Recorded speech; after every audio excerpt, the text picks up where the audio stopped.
So Sivakarthikeya అదేవిధంగా విజయ్ వీళ్ళిద్దరి cinema title same అనిపిస్తున్నాయి. ఎందుకంటే ఇటు శివకార్తికేయ నిన్న ఒక పోస్టర్ వచ్చింది బయటకు, దాంట్లో కూడా పరాశక్తి అనేది, అదేవిధంగా విజయ్ తీస్తున్న మూవీ అది కూడా పరాశక్తి అనేది. మన అందరికీ తెలిసిన విషయమే విజయ్ టైటిల్ వేరే లెవెల్లో ఉంటాయి.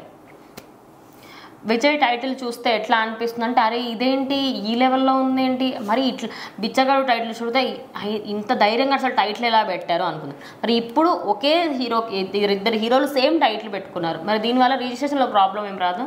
సో అది ఇప్పుడు రిజిస్ట్రేషన్ అనే వాళ్ళు ఎలాంటి వాళ్ళు అంటే దే వాంట్ మనీ అంతే.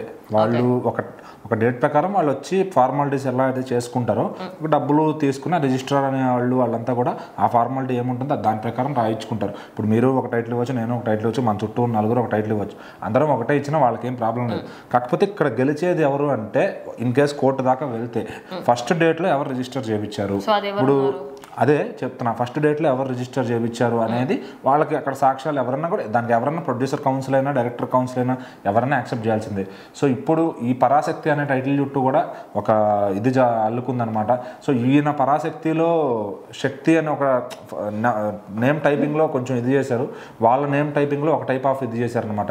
సో మరి ఈ శివకార్తికేయన్ గారి పరాశక్తి కొంచెం ఆ టైటిల్ వదులుకోలేక ఆ పేరుని కొంచెం మార్చారా అనిపించింది. అది ఒరిజినల్ టైపింగ్ చేస్తే వీళ్ళ విజయ్ ఆంటోనీ గారిదే కరెక్ట్ పేరు ఉంది, మరి ఆయనది అక్కడ అటు సైడ్ సుధా కొంగర గారు తెలిసి మరి తప్పు చేస్తున్నారా, మరి ఆల్రెడీ ఆ టైటిల్ వదులుకోలేక ఎందుకు చేస్తున్నారని దానిపై క్లారిటీ అయితే లేదు. సో మరి రెండు కూడా మంచి, ఇటు విజయ్ ఆంటోనీ గారి సినిమా అయినా అటు శివకార్తికేయన్ సినిమా అయినా ఇద్దరు కూడా మంచి ఫోకస్తో ఒక మంచి టాలెంటెడ్ యాక్టర్స్ కాబట్టి ఇద్దరు సినిమాలు జనం అయితే చూస్తారు. సో హిట్ ఫ్లాప్ అనే సంబంధం లేదు వాళ్ళకి, ఎందుకంటే వాళ్ళ ఫేస్ చూసి సినిమాకి వెళ్ళిపోతారు అనమాట. తెలుగు ఆడియన్స్ కూడా వాళ్ళకి అలవాటు పడ్డారు, ఎందుకంటే ఒక బిచ్చగాడుతో విజయ్ ఆంటోనీ అని ఆయన తీసుకొచ్చిన రెవల్యూషన్ మామూలు సినిమా కాదు అది. సో ఖచ్చితంగా అప్పటి నుంచి కూడా ఆయన సినిమాలు వస్తున్నాయి అంటే ఒక వర్గం మాస్ ఆడియన్స్ అంతా వెళ్ళి ఫస్ట్ డే చూడటానికి కూడా రెడీగా ఉన్నారు.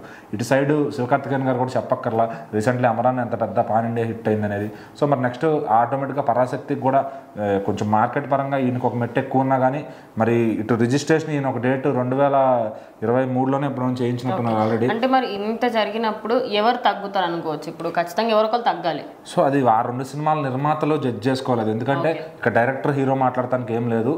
ఇటు విజయ్ ఆంటోనీ గారు ఆయన సినిమాలు ఆయనే నిర్మించుకుంటారు కాబట్టి మరి ఆయన తగ్గుతాడా, లేకపోతే ఈ టేపు నుంచి వచ్చే నిర్మాత డాన్ పిక్చర్స్ అంటారు వాళ్ళు వచ్చి వీళ్ళతో మాట్లాడుకుని రాజీ కుదుర్చుకుంటారా, లేకపోతే వీళ్ళు టైటిల్ మార్చుకునే పరిస్థితి వస్తుంది అనేది సినిమా రిలీజ్ టైంకి చూడాలి.